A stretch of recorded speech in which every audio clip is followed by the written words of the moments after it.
Hello दोस्तों। तो जैसा कि हम लास्ट लेक्चर में डिस्कस कर रहे थे कार्बन एंड इट्स कंपाउंड्स में, हम स्टार्ट करा था हमने देखना होमोलोगस सीरीज से, और उसके बाद जो केमिकल प्रॉपर्टीज हैं कि जो हमारे पास कार्बन कंपाउंड्स प्रेजेंट हैं वो कैसे केमिकल प्रॉपर्टीज शो करते हैं। केमिकल प्रॉपर्टीज शो करने का मतलब, पहली बात समझी तुमने, कंबशन की। अगर हम उन्हें बर्न करें, अगर हम उन्हें जलाते हैं तो उससे हमें क्या चीज ऑब्जर्व करने को मिली कि हीट और लाइट तो प्रोड्यूस करते ही करते हैं, उसके साथ साथ कार्बन डाइऑक्साइड प्रोड्यूस हो रही थी। और क्या बात समझी कि सैचुरेटेड कंपाउंड जो है क्लीन ब्लू फ्लेम देते हैं और अनसैचुरेटेड कंपाउंड्स येलो और सूटी फ्लेम देते हैं। ये सब बातें समझने के बाद कंबशन का जो भी प्रोसेस था सैचुरेटेड अनसैचुरेटेड में डिवाइड होके फ्लेम का कलर अलग था, और उससे जो एनर्जी ऑब्टेन करोगे तुम वो सब चीजें भी अलग थी। तो आज के लेक्चर में हम डिस्कस करने वाले हैं जो सेकंड हमारे पास प्रॉपर्टी है कार्बन कंपाउंड्स की, ऑक्सीडेशन। कौन सी प्रॉपर्टीज? Chemical properties. तो ऑक्सीडेशन तुमने नाम सुना होगा, याद करो जब मैंने केमिकल रिएक्शन और इक्वेशन में एक अलग से वीडियो अपलोड की है ऑक्सीडेशन रिडक्शन की, वो ही तुम्हें वीडियो एक और बार देखनी होगी ऑक्सीडेशन रिडक्शन समझने के लिए। यहां पर मैं शॉर्ट में समझाता हूं कि अगर कभी भी एडिशन हो ऑक्सीजन का, एडिशन ऑफ ऑक्सीजन, या फिर दूसरी लैंग्वेज में रिमूवल ऑफ हाइड्रोजन, तो अगर किसी प्रोसेस में या तो रिमूवल ऑफ हाइड्रोजन हो रहा हो या एडिशन ऑफ ऑक्सीजन, या फिर ये दोनों ही हो रहे हो, तो जो हमारा कंपाउंड होगा जिसमें ऑक्सीजन का एडिशन हुआ या फिर हाइड्रोजन का रिमूवल हुआ या दोनों ही प्रोसेस साथ में हुए, तो हमारा जो कंपाउंड आएगा उसमें ऑक्सीजन का एडिशन होगा और हाइड्रोजन हट निकल चुके होंगे किसी और फॉर्म में, मे बी हाइड्रोजन गैस में, है ना। तो जो मेरा कंपाउंड होगा वो हम ऑक्सीडाइज्ड कंपाउंड बोलते हैं। तो अब हम इस चैप्टर में, क्योंकि स्पेशली कार्बन के कंपाउंड्स पढ़ रहे हैं, है ना, तो हम यहां पर एग्जांपल लेते हैं कार्बन कंपाउंड्स में अल्कोहल्स का। ठीक, सबसे बेसिक एग्जांपल है CH3CH2OH। ठीक, ये तुम्हारे पास क्या है? अल्कोहल है। क्यों? क्योंकि इसका फंक्शनल ग्रुप OL है, OH है ना, अल्कोहल है। अब मैं तुम्हें इसका नाम यहीं पे पूछ लूं तो तुम इसका नाम बोलोगे इथेनॉल। क्यों? देखो, इथ माने दो कार्बन, एक कार्बन दूसरा कार्बन ये रहा, और OH ग्रुप है तो ऑल आ गया, तो इथेनॉल इसका नाम है। अब ये एक कार्बन कंपाउंड है, इसमें फंक्शनल ग्रुप भी प्रेजेंट है अल्कोहल का। अगर मैं इसका ऑक्सीडेशन करूं तो याद करो हमने ऑक्सीडेशन में कुछ रीजन समझे थे कि ऑक्सीडेशन हम कैसे कैसे कर सकते हैं, है ना। उसमें एक बेसिक था तुम्हारे पास कि अगर मैं ऑक्सीजन का एडिशन कर दूं। अब बात क्या समझने वाली है कि अल्कोहल का ऑक्सीडेशन हम डायरेक्ट ऑक्सीजन से नहीं कर सकते। क्यों? क्योंकि हमने ये ऑब्जर्व करा है कि अल्कोहल ऑक्सीजन से डायरेक्ट रिएक्टिव नहीं होते, वो रिएक्ट नहीं करते। क्योंकि अगर हम ऑब्जर्व करें रूम टेम्परेचर पर, अगर अल्कोहल हमारे पास है तो वो खुद ब खुद ऑक्सीडेशन नहीं होता, भले ही नेचर में ऑक्सीजन का अमाउंट है। ठीक, तो अब अल्कोहल का तुम O2 से ऑक्सीडेशन नहीं कर सकते, तो यहां पर हम कुछ रीजेंट यूज करते हैं। मैंने क्या बोला? हम डायरेक्ट ऑक्सीजन से नहीं कर सकते, डायरेक्ट ऑक्सीजन से ऑक्सीडेशन नहीं कर पाएंगे कार्बन कंपाउंड्स का। उसके लिए हम कुछ स्पेसिफाइड रीजेंट यूज करते हैं जो कि इस अल्कोहल का ऑक्सीडेशन करेंगे, और मुझे मिलेगा यहां पर CH3C डबल बॉन्ड OOH। ठीक, अब याद करो ये वाला जो फंक्शनल ग्रुप था तुम्हारा कार्बोक्सिलिक एसिड था, और अगर मैं इसका तुमसे नाम पूछूं तो तुम्हें पता है दो कार्बन है तो इथ आ गया, देन इथेनोइक एसिड। ठीक, तो ये तुम्हारा इसका नॉमेनक्लेचर भी हो गया। अब जो मैंने कुछ रीजेंट स्पेसिफाइड की बात करी कि जो रीजेंट्स स्पेशली एक तरह से ऑक्सीडेशन करेंगे कार्बन कंपाउंड्स का, या हम सिर्फ स्पेसिफिक बोले अल्कोहल का कार्बोक्सिलिक एसिड में अल्कोहल फंक्शनल ग्रुप से कार्बोक्सिलिक एसिड फंक्शनल ग्रुप में अगर ऑक्सीडेशन करना है तो उसके लिए हमारे पास दो रिएजेंट होते हैं। पहला एल्कालाइन KMnO4 प्लस हीट, ठीक, ये पहला रीजेंट है। अब एक एक बात समझो, ये KMnO4 एक क्या है, रीजेंट है, इसको तुमने ऐड करा तो ये क्या कर रहा है बेसिकली कि ये जो तुम्हारा कंपाउंड था इसका स्ट्रक्चर देखो CHH, अभी शॉर्ट में समझा रहा हूं क्योंकि इसका मैकेनिज्म भी तुम समझोगे हायर क्लासेस में, ठीक। ये तुम्हारे पास है और इसमें तुम देखो यहां पर ऑक्सीजन का एडिशन हुआ, OH तो सेम है तुम्हारे पास, लेकिन ये वाला हाइड्रोजन और ये वाला हाइड्रोजन हट गया। इस स्ट्रक्चर को देखो और इस स्ट्रक्चर को देखो ध्यान से, CH3 और CH3 तो सेम है एज इट इज, और तुमने देखा कि COH और COH सेम है, लेकिन यहां पर तुम देखो इस कार्बन से ऊपर एक हाइड्रोजन अटैच्ड, नीचे एक हाइड्रोजन अटैच्ड, जबकि इथेनॉइक में सीधा डबल बॉन्ड ऑक्सीजन से फॉर्म्ड हुआ, यानी कि ये जो दो हाइड्रोजन है ये हट चुके होंगे और यहां पर एडिशन किसका हुआ, ऑक्सीजन का। तो ऑक्सीडेशन के लिए मैंने क्या बोला, एडिशन ऑफ ऑक्सीजन या फिर रिमूवल ऑफ हाइड्रोजन। अब इस प्रोसेस में, इस रिएक्शन में तुमने देखा हाइड्रोजन का रिमूवल भी हुआ आगे और ऊपर नीचे वाले दोनों, और साथ में तुम्हारा एक एडिशन ऑफ ऑक्सीजन भी हुआ, तो ये तुम्हारा ऑक्सीडेशन प्रोसेस थी, ठीक। ऐसी सेकेंड रीजेंट हम यूज कर सकते हैं एसिडिफाइड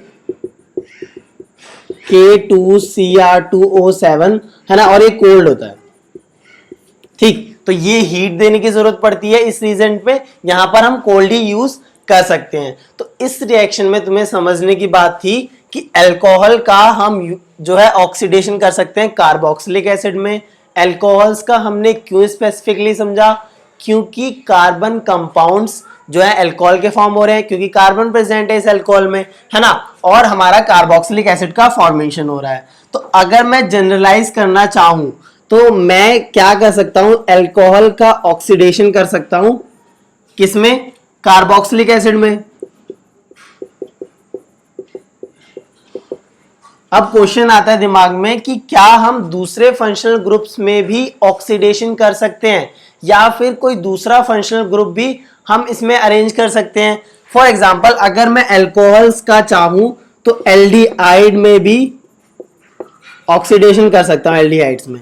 कैसे, समझो इस बात को, ये सब नोट कर लेना और रिएक्शन में ये जो तुम्हारे स्ट्रक्चर थे ये समझना, स्ट्रक्चर बना के ड्रॉ करके देखा करो कि कैसे तुमने हाइड्रोजन हटा के यहाँ पे डबल बॉन्ड ऑक्सीजन लगाया, addition of oxygen, removal of 2 hydrogens, ठीक। अब मैं यहाँ पे अल्कोहल से एल्डिहाइड का बता रहा हूं, तो उसका स्ट्रक्चर देखो। तो मैंने क्या बोला कि अल्कोहल से तुम एल्डिहाइड बना सकते हो। कैसे, अगर तुम्हारे पास कोई भी ग्रुप है, फॉर एग्जांपल मैंने R मान लिया, R क्या हो सकता है, CH3, CH2, CH3, कोई भी ग्रुप हो सकता है, ठीक। यहां पर C आ गया, ये CH2OH, ठीक। अब मैंने यहां इसका ऑक्सीडेशन करा, ठीक। तो जब हमने ऑक्सीडेशन करा तो हमारे पास जो कंपाउंड आया वो ये आया, ठीक है। अब ये एल्डिहाइड है ना, जो तुम्हारा CHO ग्रुप है वो तुम्हारा एल्डिहाइड है, ठीक। अब इनका स्ट्रक्चर ड्रॉ करके समझो कि यहां पर तुम्हारे पास थे 2 हाइड्रोजन और ये R ग्रुप है और OH, ठीक। और यहां पर तुम देखो कि COH था, ठीक। यहां पर COH प्रेजेंट नहीं है क्योंकि एल्डिहाइड है, एल्डिहाइड में C डबल बॉन्ड OH होता है। अगर मैं ओवरऑल बात करूं तो तुम्हारे पास क्या हुआ होगा कि 3 हाइड्रोजन प्रेजेंट थे, लेकिन इस स्ट्रक्चर में देखो यहां पर 1, 2 और 3 हाइड्रोजन है, यहां पर सिर्फ 1 हाइड्रोजन है। तो यहां ऑक्सीजन तो पहले से ही प्रेजेंट था, लेकिन सेकंड वाली प्रोसेस हुई सिर्फ रिमूवल ऑफ हाइड्रोजन, ठीक। तो ऐसी कोई प्रोसेस जिसमें सिर्फ हाइड्रोजन का रिमूवल हो या फिर सिर्फ ऑक्सीजन लग जाए, दोनों प्रोसेस साथ में नहीं हो रही, तो हम ऐसी प्रोसेस को बोलते हैं पार्शियल ऑक्सीडेशन। अब पार्शियल ऑक्सीडेशन का वर्ड तो एकदम नया वर्ड आ गया तुम्हारे पास, क्योंकि तुमने ऑक्सीडेशन बात समझी है कि तुम हाइड्रोजन का रिमूवल करो, एडिशन करो ऑक्सीजन का, लेकिन पार्शियल ऑक्सीडेशन का मतलब कि पार्शियल वर्ड समझो, पार्शियल मतलब फॉर एग्जांपल समझो कि अगर मेरे पास वीट है या गेहूं है, ठीक, अगर मैं गेहूं को डायरेक्ट कन्वर्ट करूं आटे में, तो हम उसको जो भी हमारे पास चक्की है या फिर मशीन्स वगैरह है उनको पूरा पीस के आटे में कन्वर्ट कर सकते हैं, है ना। मैंने क्या बोला कि अगर वीट है मेरे पास, ठीक, तो उसको हम प्रेस करके या किसी तरह से ग्राइंड करके उसको कन्वर्ट करते हैं फ्लोर में, ठीक, आटे में। अब मैं तुमसे कहता हूं अगर मुझे ओट्स वगैरह बनाने हैं, ठीक, तो ओट्स में क्या होते हैं, जो ग्रेन्स है हमारे पास, ग्रेन्स के पीसीज होते हैं, है ना।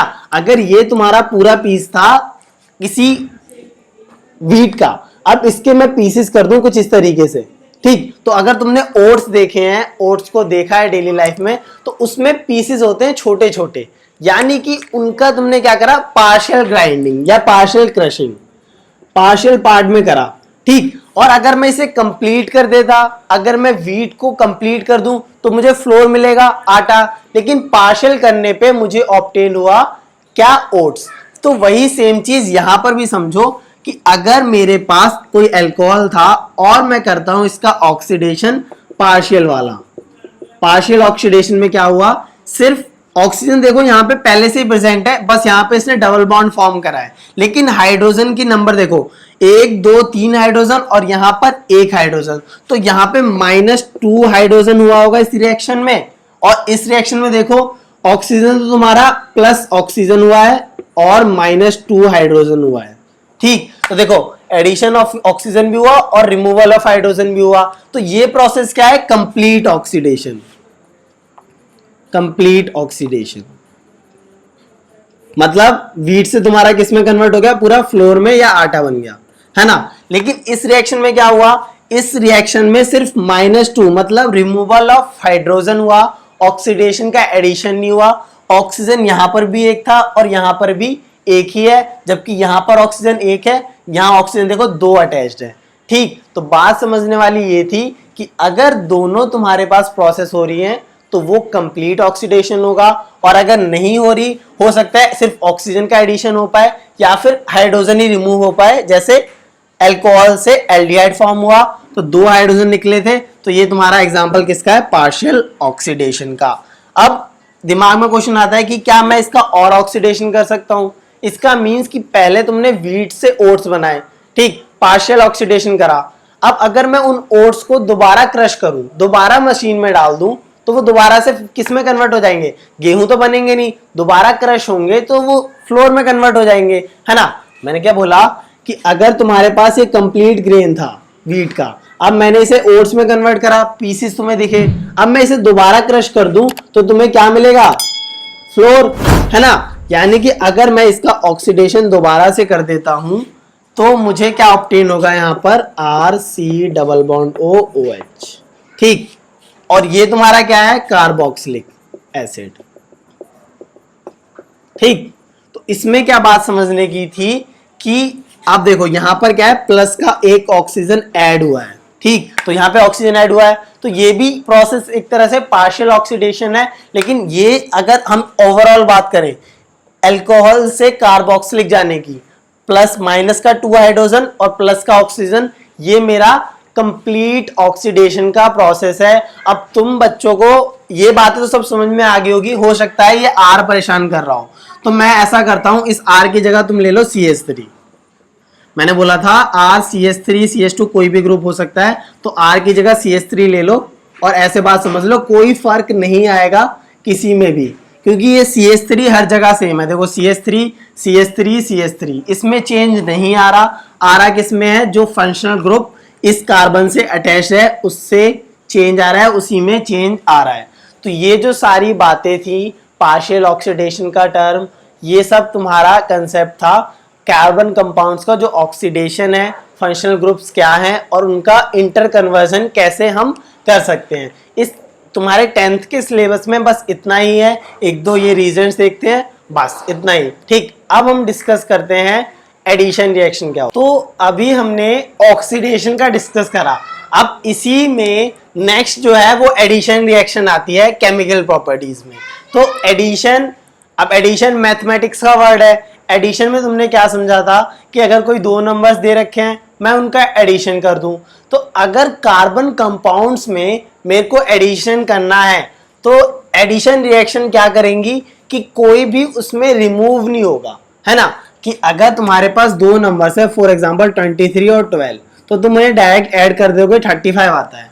तो तुम क्या ऑब्जर्व करते हो कि ना 12 में कुछ चेंज हुआ ना 23 में, बस दोनों जो है ऐड अप होके 35 बन गया। ठीक, तो ऐसे ही कार्बन कंपाउंड्स की अगर रिएक्शन होगी तो वो क्या करेंगे, रिएक्शन होने पर उसमें कुछ भी रिमूव नहीं होगा। अभी तुमने देखा ऑक्सीडेशन में कि हाइड्रोजन रिमूव हुए, ऑक्सीजन का एडिशन हुआ। तो एडिशन रिएक्शन में ऐसा कुछ नहीं होता, सीधा जो भी तुमने रीजेंट डाला है उसमें जो भी एटम्स हैं वो ऐड हो जाते हैं कार्बन कंपाउंड्स के।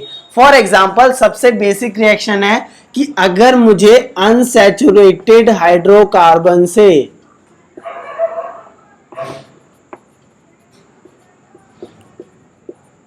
सैचुरेटेड हाइड्रोकार्बन्स में जाना है, ठीक, तो हम उसके लिए क्या रिएक्शन करेंगे। दोबारा समझो, अगर मेरे पास कभी अनसैचुरेटेड हाइड्रोकार्बन्स हैं या फिर अनसैचुरेटेड मींस जैसे एल्कीन्स या एल्काइंस प्रेजेंट है, तो अगर मुझे उन्हें एल्केन्स में कन्वर्ट करना है। अभी तक तुमने ऐसा कुछ नहीं समझा, अभी तक तुमने क्या समझा था कि एल्काइंस में ट्रिपल बॉन्ड, एल्कीन्स में डबल बॉन्ड और एल्केन्स में सिंगल बॉन्ड होता है। और तुमने क्या क्या बात समझी थी, जो भी तुमने नेमिंग स्ट्रक्चर देखा। लेकिन इस तरीके की कोई रिएक्शन कि मैं चाहूं कि अनसैचुरेटेड हाइड्रोकार्बन्स कन्वर्ट हो जाए सैचुरेटेड हाइड्रोकार्बन्स में, तो क्या हम ऐसी कोई रिएक्शन कर सकते हैं या क्या कंडीशन होंगी या क्या हम रीजेंट यूज करेंगे जो भी हम केमिकल कंपाउंड डालें।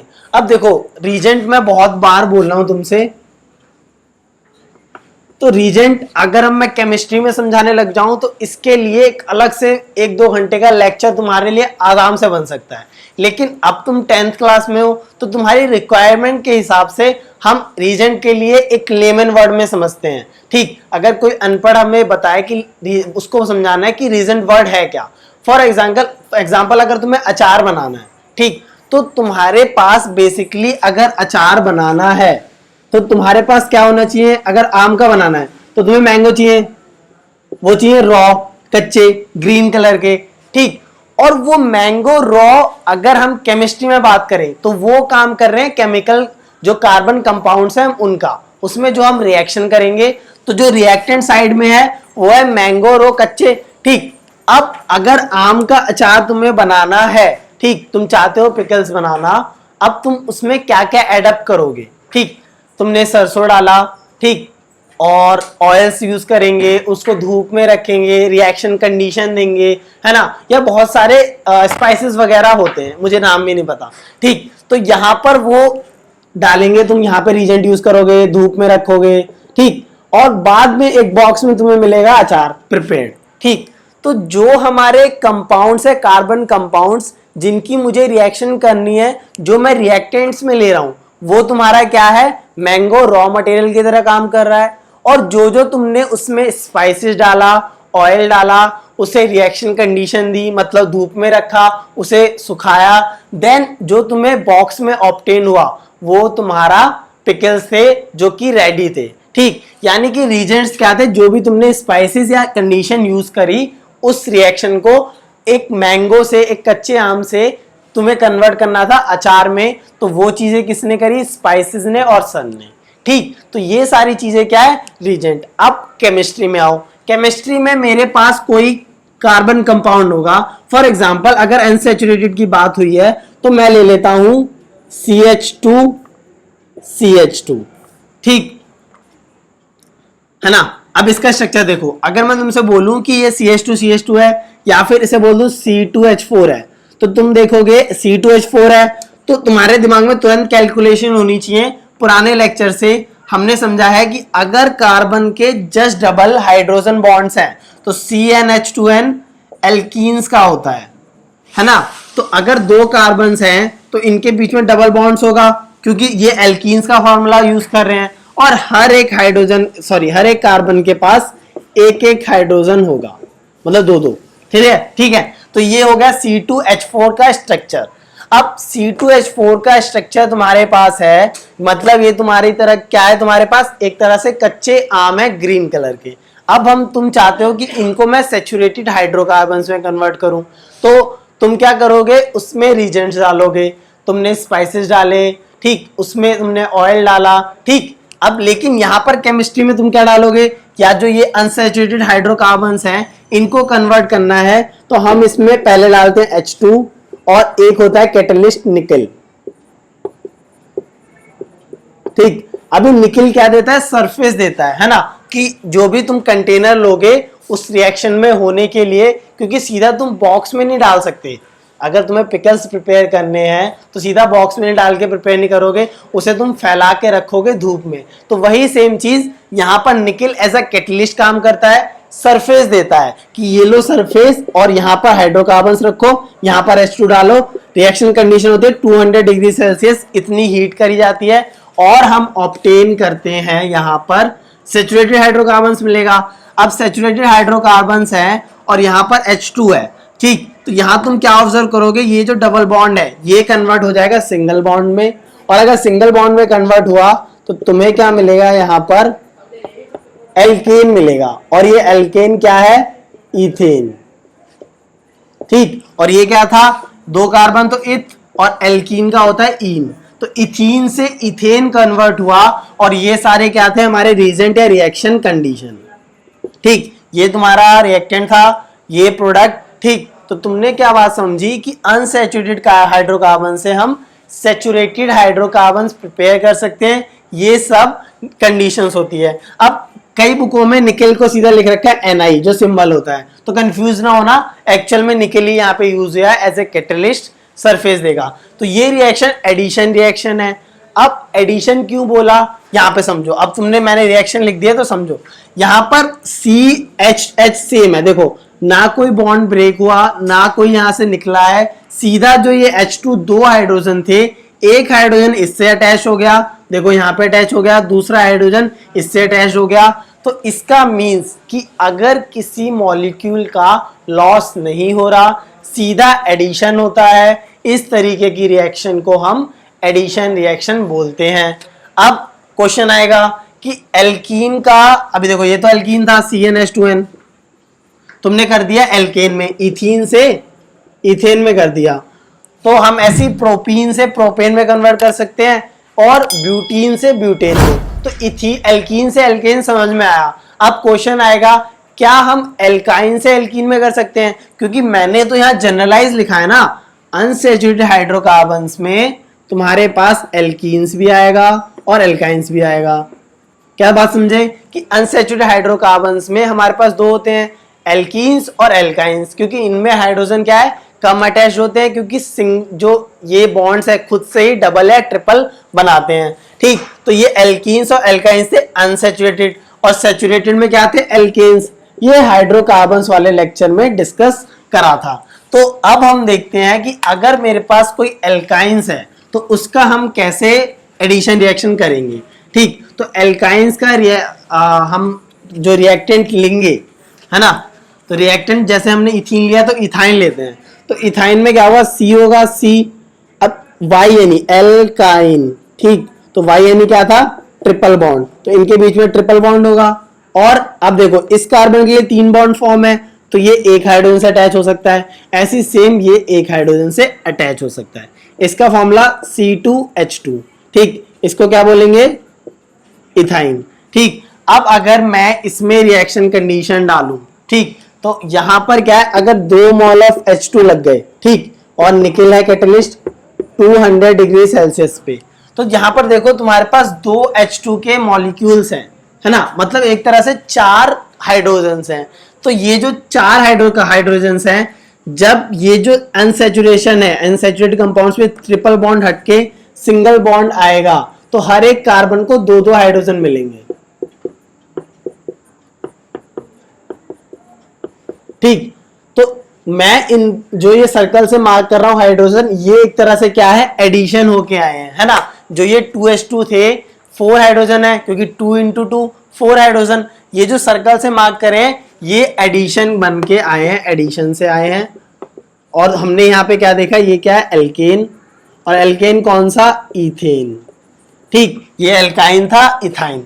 ठीक, तो इस तरीके की रिएक्शन भी हम समझ सकते हैं कि एल्काइंस को हम कन्वर्ट कर सकते हैं एल्केन में। तो एडिशन रिएक्शन का टाइप यही था, है ना। अब हम डिस्कस करते हैं जो नेक्स्ट टाइप ऑफ रिएक्शन है, सब्स्टिट्यूशन। अभी मेरे पास जो रिएक्शन है वो है सब्स्टिट्यूशन रिएक्शन। हमने एडिशन और जो ऑक्सीडेशन था, ये दो रिएक्शन देखी। ठीक, तो जो फोर्थ टाइप है, और ये तुम्हारे सिलेबस की लास्ट रिएक्शन है, कि अगर कोई कार्बन कंपाउंड्स है उसमें मैं रिएक्शन करता हूं सब्स्टिट्यूशन वाली। ठीक, तो सबसे पहले वर्ड समझो, जैसे तुमने एडिशन समझा कि एडिशन हो रहा है, कोई भी रिमूवल नहीं होगा। अब सब्स्टिट्यूशन में अगर तुम्हें कभी याद हो तो एक चीज होती है सब्स्टिट्यूट, शायद मैथ्स में यूज करा होगा कि अगर कोई तुम्हारे पास इक्वेशन दे रखी है x plus y equal to 4 और y तुम्हें दे रखा है 3, तो इसको y की वैल्यू 3 को यहाँ सब्स्टिट्यूट करके तुम वैल्यू निकाल सकते हो, x की 1 आ गई। ठीक, ये मैथ्स की बात थी, क्योंकि जो वर्ड्स हैं वो सब्स्टिट्यूशन मैथ का ही वर्ड है या इंग्लिश का वर्ड है। ठीक, अब मैं स्पोर्ट्स की बात करूं, फॉर एग्जांपल अगर मेरे पास क्रिकेट है, ठीक, तो क्रिकेट में 11 प्लेयर्स होते हैं, और अगर कोई पर्सन इंजर्ड हो जाए तो उसकी जगह पे कोई दूसरा प्लेयर फील्डिंग के लिए आता है ना, तो वो जो पर्सन आया उसको हम बोलते हैं सब्स्टिट्यूट। तो तुम्हें क्या बात समझ में आई मैथ से, कि हम रिप्लेस कर रहे हैं y की वैल्यू 3 को यहां से इस जगह रिप्लेस कर रहे हैं, या फिर जो एक 11 प्लेयर फील्ड पर थे फील्डिंग कर रहे हैं, अब उनमें से किसी की मान लो टांग टूट गई, अब वो इंजर्ड है, तो जो दूसरा पर्सन आएगा वो क्या होगा, सब्स्टिट्यूट, और वो इसकी जगह पे लग जाएगा, फील्डिंग करेगा। ठीक, तो एक तरह से तुमने समझा कि अगर मैं यहाँ प्रेजेंट हूं और अगर मुझे अभी कुछ हो जाता है और कोई दूसरे सर अगर लेक्चर लेने आए तो मेरी जगह पे वो लेक्चर लेंगे, तुम्हें इसका आगे का पढ़ाएंगे, मतलब मेरी जो पोजीशन है अब वो किसी दूसरे पर्सन ने रिप्लेस कर दी। ठीक, तो ऐसे ही रिएक्शन को हम सब्स्टिट्यूशन रिएक्शन कहते हैं। अगर मैं लिखूं इसकी डेफिनेशन तो समझो कि if an atom of reagent replaces another atom of reactant। ठीक, रिएक्टेंट क्या होगा हमारे पास, कोई भी कार्बन का कंपाउंड। ठीक, अब अगर कोई मैंने जो रिएजेंट लिया है उसका कोई एटम रिप्लेस करे मेरे रिएक्टेंट के एटम को या जो कार्बन कंपाउंड है उसमें, और खुद उसकी जगह पे आ जाए, है ना। फॉर एग्जांपल अगर मेरे पास ये कार्बन कंपाउंड है, मान लो ये कोई पर्सन है, ठीक, और ये इसके साथ जुड़ा हुआ है। ठीक, अब मैंने जब रिएजेंट डाला तो रिएजेंट में जो पर्सन था वो मान लो ऐसा था, ठीक, उसके हाथ नहीं थे। ठीक, अब इसमें क्या हुआ, जब इन्होंने करा तो इस तरीके से ये जो पर्सन है इससे जुड़ गया। ठीक, तो तुम बात समझो कि ये तुम्हारे पास रिएक्टेंट था, रिएक्टेंट में तुमने देखा कि ये दोनों अपने हाथ पकड़ के खड़े हैं। अब मैंने जब रिएजेंट डाला तो ये रिएजेंट का एटम है। ठीक, इस रिएजेंट का एटम ने इसके साथ इस पर्सन को रिप्लेस करके खुद बॉन्डिंग आ गया, देखो इसके हाथ नहीं है, ये रिएजेंट में है। ठीक, खुद आ गया और जो साथ में था वो पर्सन ऐसे अलग दिख गया।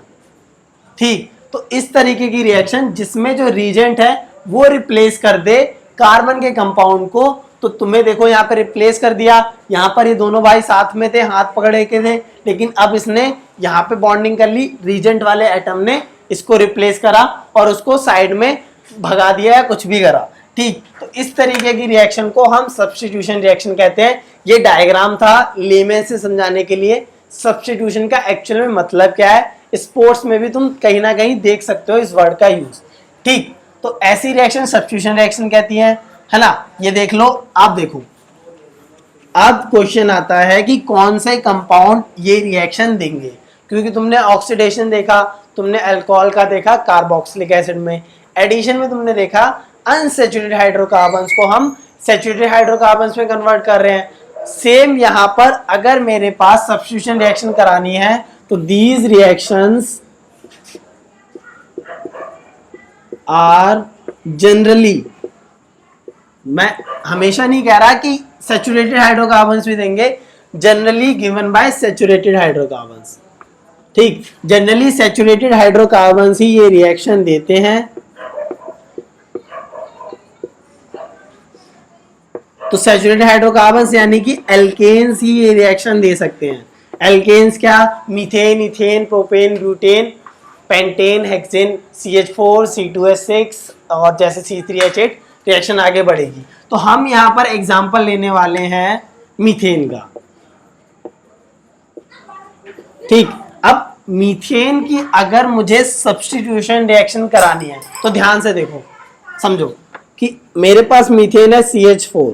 ठीक, तो यहां पर हम रिएजेंट लेते हैं Cl2।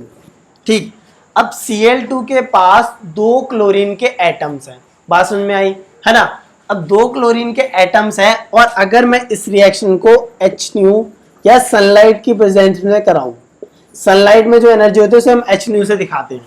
ठीक, अगर मेरे पास मान लो एक कंटेनर है, उसमें मैंने मीथेन और Cl2 रखा, तो ये दोनों आपस में रिएक्शन करेंगे सनलाइट की प्रेजेंस में। सनलाइट बहुत ज्यादा जरूरी है इस रिएक्शन के लिए। तो तुम क्या ऑब्जर्व करोगे, तुम्हें यहाँ पे मिलेगा CH3Cl प्लस HCl। ठीक, अब देखो मैंने यहाँ पर सीधा तुम्हें एक तरह से प्रोडक्ट्स बता दिए, लेकिन अब अगर तुम इसके स्ट्रक्चर में जाओ तो बहुत चीजें क्लियर होंगी कि कैसे। अब देखो ध्यान समझो कि CH4 था, है ना, और इसकी रिएक्शन मैंने जब Cl2 से कराई तो यहां पर एक हाइड्रोजन जो है रिप्लेस होगा। यहां पे एक हाइड्रोजन था, अब जो ये कंपाउंड बना CH3Cl, इसका स्ट्रक्चर बना हो। ठीक, अब देखो यहां पर तुम्हारे पास CH4 है, यहां CH3Cl है। इन सब चीजों में देखो ये जो तीनों चीजें हैं सेम है, इस कंपाउंड में तीनों चीजें सेम है, लेकिन इस हाइड्रोजन को रिप्लेस कर दिया Cl ने। ठीक, बाकी सब चीजें सेम है। अब सब्स्टिट्यूशन रिएक्शन का याद करो, मैंने क्या बताया कि अगर 2 पर्सन है, भाई भाई साथ में है, हाथ पकड़ के खड़े हैं।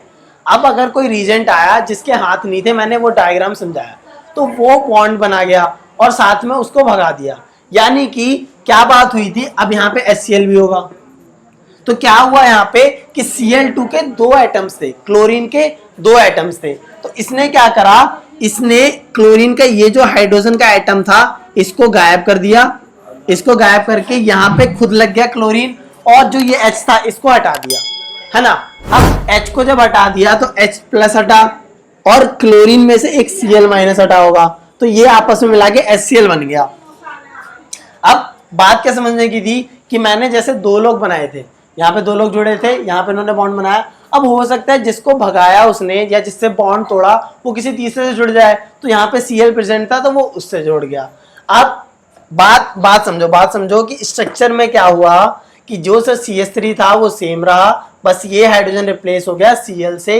इस तरीके की रिएक्शन को हम सब्स्टिट्यूशन रिएक्शन कहते हैं।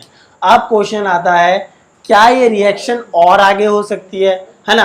अब तुम सोच सकते हो कि अगर डेफिनेशन लिख लेना, मैं पूरा रब कर रहा हूँ और एक तरह से पूरी चीजें लिखते हैं। ठीक, तो ये चीज ध्यान में रखो, ये अच्छे से नोट करो कि जब CH3Cl ये एक H जो है रिप्लेस हो गया Cl से, इस तरीके की रिएक्शन को हम बोलेंगे सब्स्टिट्यूशन रिएक्शन। H को रिप्लेस करा Cl ने। ठीक,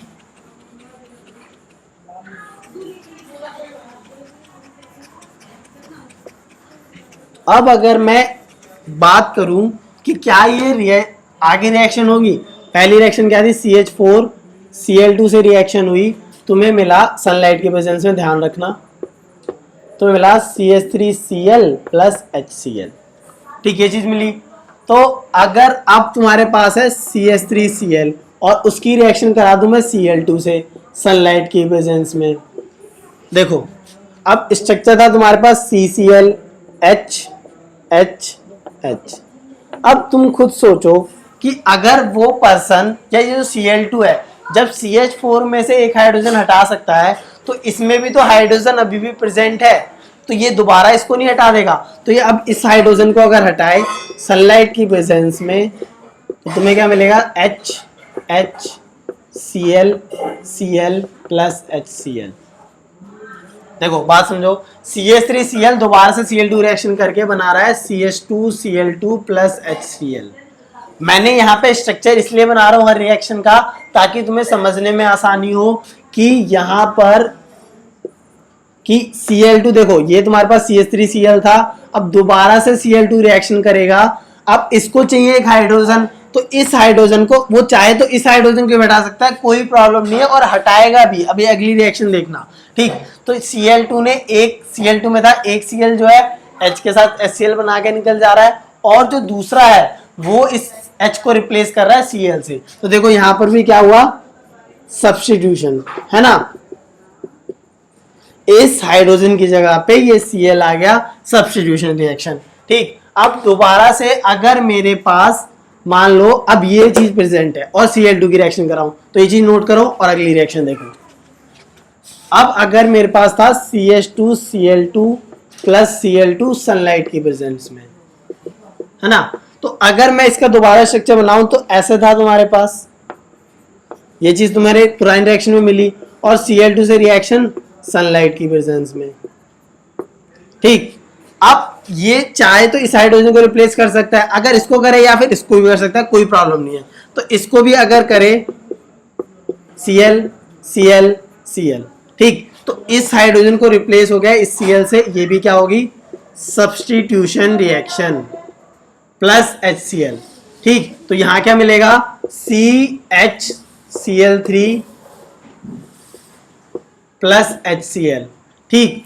अब यहां पर एक हाइड्रोजन प्रेजेंट है, तो ये हाइड्रोजन दोबारा से भी तो हट सकता है, यानी कि जो लास्ट में रिएक्शन होगी उसमें क्या होने वाला है कि जो लास्ट वाला हाइड्रोजन है CHCl3, ये लास्ट वाला हाइड्रोजन जो है ये Cl2 से सनलाइट की प्रेजेंस में रिएक्शन करेगा, तो हमें मिलेगा CCl4 प्लस HCl, ठीक। तो लास्ट में तुम्हें ये मिलेगा। ये जो रिएक्शन है स्टेप वाइज मैनर में होती है, स्टेप वाइज मतलब एक एक करके होती है। अगर तुम्हें सीढ़ी से उतरना है तो तुम पहले एक स्टेप से ही तो उतरोगे, है ना। अब तुम सुपरमैन हो तो शायद मुंह फुड़वा भी सकते हो, गिर जाओ, है ना, एक एक छोड़ के। लेकिन इसके स्टेप वाइज होने का मतलब क्या कि पहले एक हाइड्रोजन रिप्लेस होगा CH3Cl, CH3Cl एक और हाइड्रोजन रिप्लेस होगा CH2Cl2, एक और हाइड्रोजन रिप्लेस होगा CHCl3, एक और होगा तो CCl4। ये स्टेप वाइज रिएक्शन होती है। और सिर्फ कौन देते हैं, सैचुरेटेड, जनरली, सॉरी गलती होगी, सैचुरेटेड हाइड्रोकार्बन्स जनरली देते हैं इस रिएक्शन को। तुम्हारे सिलेबस में सैचुरेटेड हाइड्रोकार्बन्स की है, यही रिएक्शन होगी। इस रिएक्शन को अगर मैं लिखूं C2H6 के लिए, तो इसके लिए भी ऐसी कुछ रिएक्शन होने वाली है, C2H5Cl प्लस HCl, ऐसे फिर होगा C2H4Cl2, हाइड्रोजन कम होते जाएंगे और Cl रिप्लेस होते जाएंगे, ठीक। तो ये सारी बात थी सब्स्टिट्यूशन रिएक्शन की। बेसिक आइडिया क्या कि अगर तुम स्कूल में प्रेजेंट हो तो तुम्हारी जगह पे कोई और प्रेजेंट आ जाए या और कोई पर्सन आके लग जाता है लाइन में, या तुम्हारा जो भी फंक्शन हो रहा है स्कूल का, है ना, तो उसमें सब्स्टिट्यूशन कैसे हुआ कि अगर मान लो कोई इंजर्ड हो गया डांस ग्रुप में, तो उसकी जगह पे कोई दूसरा पर्सन आके डांस करता है उसकी ड्रेस में।